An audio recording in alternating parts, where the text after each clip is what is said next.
I'm seething as I watch my friends, Sarah and Todd, price their tired old house at 1.5 200K more than it's worth just to fund their own selfish dreams, leaving me wondering if I'm just a pawn in their game. As I stood in Sarah and Todd's front yard, sipping lemonade and admiring their meticulously manicured lawn, I couldn't help but feel a sense of excitement for their future plans. They had just shown me the photos of their potential new home, a beautiful property in a desirable area, and I was happy for them. But then something happened. Sarah mentioned that they were planning to sell their current house for a high price, and I noticed a faint glimmer of desperation in her eyes. She said they needed to get a good price to cover the costs of the new house, and I thought nothing of it at the time. What I discovered next made my stomach drop.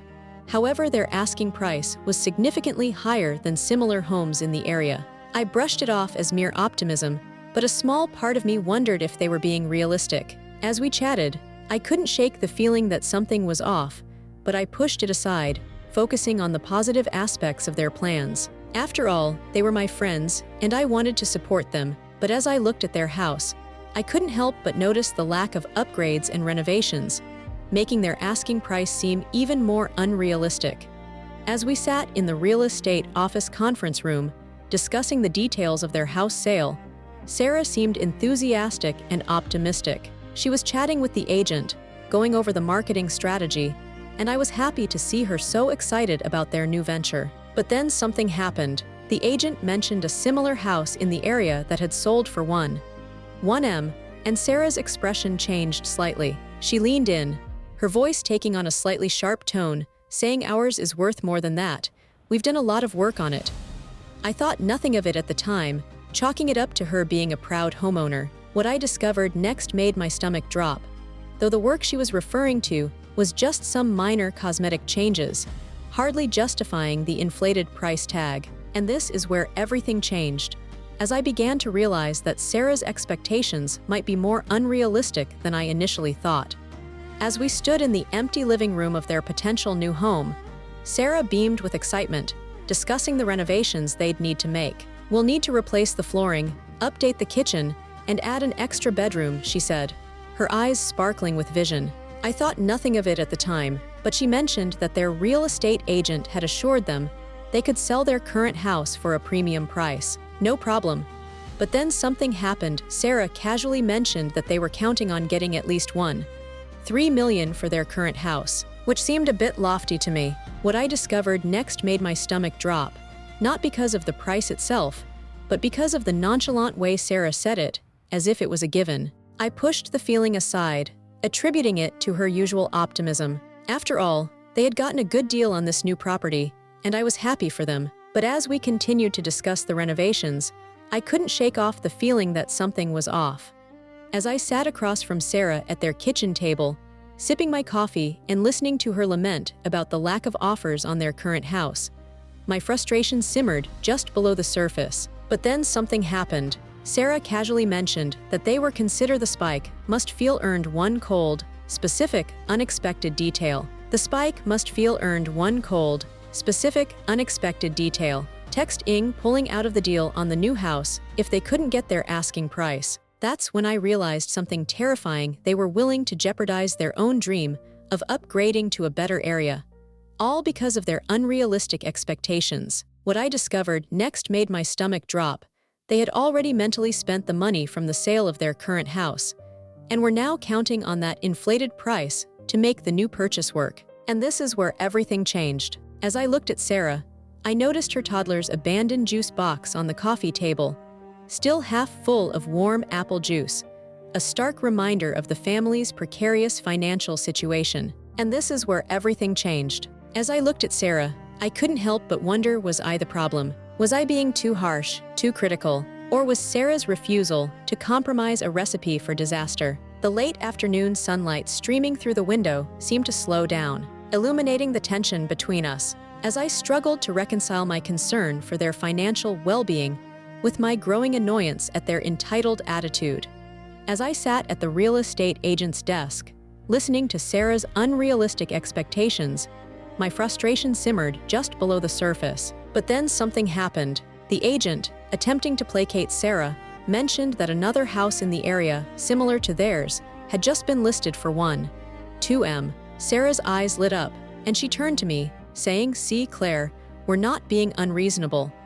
That's when I realized something terrifying. They genuinely believed they could get away with this. The agent's words hung in the air, and for a moment, the only sound was the quiet hum of the office printer. What I discovered next made my stomach drop. The agent was willing to list their house at the inflated price, essentially enabling their delusional expectations. And this is where everything changed. As I watched Sarah smile, a triumphant glint in her eye, I couldn't help but wonder, was I the problem? Was I being too harsh, too critical? The thought sent a pang of doubt through me, and I felt my anger spike, exponentially growing the stakes.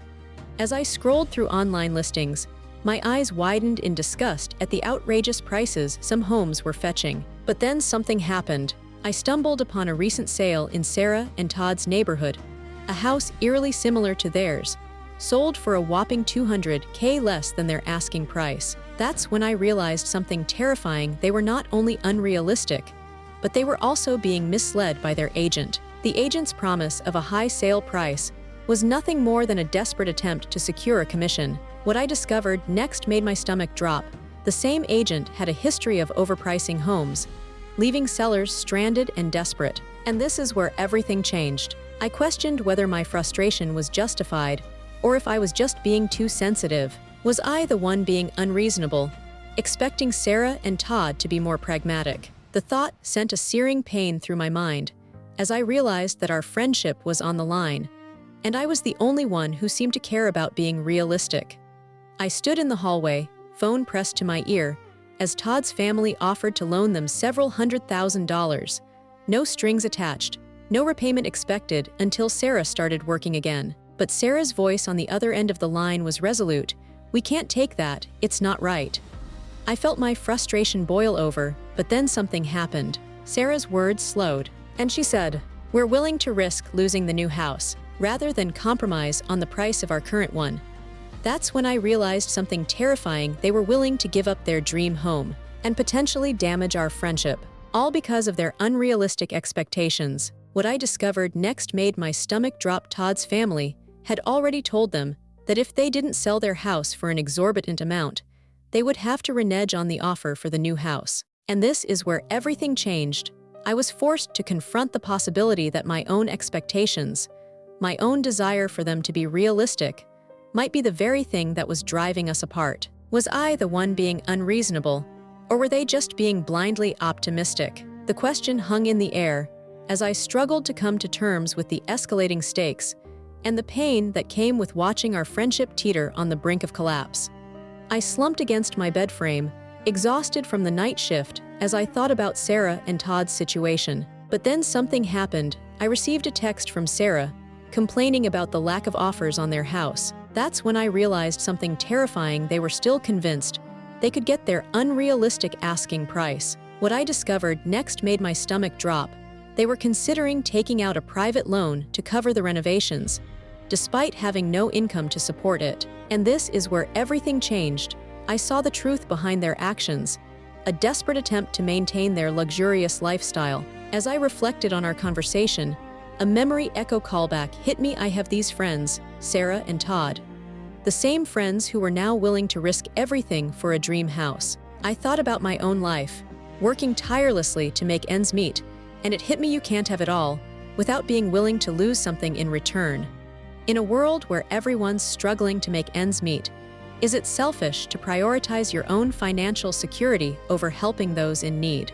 Sarah sipped her latte, eyes flicking to the street while I stared at the receipt, the numbers mocking me. "I just can't feign the devastation they probably want from me," I whispered, not to her but to the empty chair where my own doubts sat. She smiled, rehearsed, and then dropped the offer sheet. 1.5 million, a number that should have been a joke. But then something happened. The agent handed us a second copy of the inspection, and the numbers didn't add up. The comparable house next door sold for 1 million, yet it boasted a pool, solar panels, and ducted air. Our tidy, roadside home, with no extras, could not justify a 1.5 million ask. I remembered the first time ID watched them brag about overseas trips. How ID told myself, "You can't have it all without losing something." Now, I saw the sacrifice they demanded from Memi savings. My patience, my friendship. I pushed the cup away, the ceramic clattering like a warning. You think you're protecting a dream, but you're building a cage, I said. In the end, the only thing they'll ever sell is the illusion of control. Silence lingered, but the coffee shop's hum persisted, mocking us still. Hello, I'm Dr. Julian Reed. The dynamics at play in this scenario are a fascinating case study in the realm of psychological manipulation. The characters of Sarah and Todd present a compelling example of how certain personality traits can influence behavior, particularly in situations where financial security is at stake. What you've just witnessed is a textbook example of grandiosity with a lack of empathy and a sense of entitled narcissism. This psychological label is characterized by an inflated sense of self-importance, a deep-seated need for admiration, and a striking lack of empathy for others. In the context of Sarah and Todd's situation, this trait is evident in their insistence on maintaining a luxurious lifestyle. Despite the financial struggles they are facing, their decision to consider taking out a private loan to cover renovations without a stable income to support it is a stark illustration of their grandiose expectations and sense of entitlement. The mechanism by which this manipulation works is subtle yet effective. Sarah and Todd's grandiosity creates a sense of urgency and importance around their needs, making it difficult for others to question their decisions or prioritize their own needs. This is achieved through a combination of charm, persuasion, and a blatant disregard for the financial realities of those around them. As the narrative unfolds, it becomes clear that their actions are designed to elicit a specific response from others, one that will ultimately serve to reinforce their own sense of self-importance and validate their entitled expectations. This raises a critical question: is it morally justifiable to prioritize one's own desires and financial gain over the needs and struggles of others, especially in a time of economic uncertainty? On one hand, it can be argued that individuals have a right to pursue their own goals and aspirations, even if it means making difficult choices that may impact those around them. On the other hand, it is equally valid to argue that such actions are inherently selfish and demonstrate a callous disregard for the well-being of others. The answer to this question is far from clear-cut, and it is likely that different individuals will arrive at different conclusions based on their own values and principles. If you recognized any of this, you already know what to do. The ability to identify and navigate such complex psychological dynamics is a crucial aspect of maintaining healthy relationships and making informed decisions in our personal and professional lives. So the real question is this: is it morally justifiable to prioritize one's own desires and financial gain over the needs and struggles of others, especially in a time of economic uncertainty? Some of you will say one thing, others will say the opposite. Comments are open. I want to hear both sides.